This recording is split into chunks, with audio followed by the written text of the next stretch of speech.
Voyons quelles sont les publications économiques qui pourraient secouer les marchés le dernier jour de trading de février. L'Allemagne publiera son indice GfK de la confiance des consommateurs pour mars à 7 h du matin. Les consommateurs allemands se sont montrés extrêmement optimistes au début de 2018, l'indice ayant grimpé à 11. La France publiera la deuxième estimation de son PIB du quatrième trimestre à 7 h 45. Selon l'estimation initiale, l'économie a progressé de 0,6% au quatrième trimestre après une accélération d'0,5% au troisième trimestre. La Suisse publiera son baromètre économique KOF pour février un quart d'heure plus tard. L'indice est apparu décevant en janvier, ayant fortement chuté à partir du niveau de 111,4 enregistré en décembre.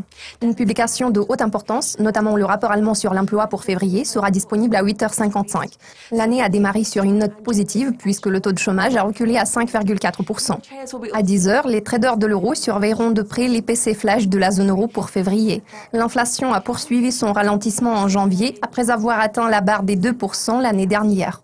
La deuxième estimation du PIB américain du quatrième trimestre suit à 13 h 30. Selon l'estimation préliminaire, la croissance a ralenti au quatrième trimestre pour s'établir à 2,6% en comparaison annuelle. L'indice PMI de Chicago pour février sera disponible à 14 h 45. L'indice a reculé à 65,7 en janvier à partir du niveau de 67,8 affiché en décembre. Les USA publieront leur rapport sur les promesses de vente de logements pour janvier à 15 h. Le nombre de contrats d'achat de maisons existantes a augmenté en décembre. Il s'agit de la troisième hausse mensuelle consécutive. La Nouvelle-Zélande publiera son indice du commerce extérieur du quatrième trimestre à 21 h 45. Les échanges de marchandises ont augmenté de 0,7% pour atteindre leur plus haut record au troisième trimestre. L'Australie publiera ses données sur les dépenses en capital privé du quatrième trimestre à minuit 30. Les dépenses corrigées des variations saisonnières ont augmenté d'1% au troisième trimestre. La Chine publiera son PMI manufacturier pour février à 1 h 45 du matin. L'indice est resté inchangé en janvier, mais une légère baisse est attendue cette fois-ci.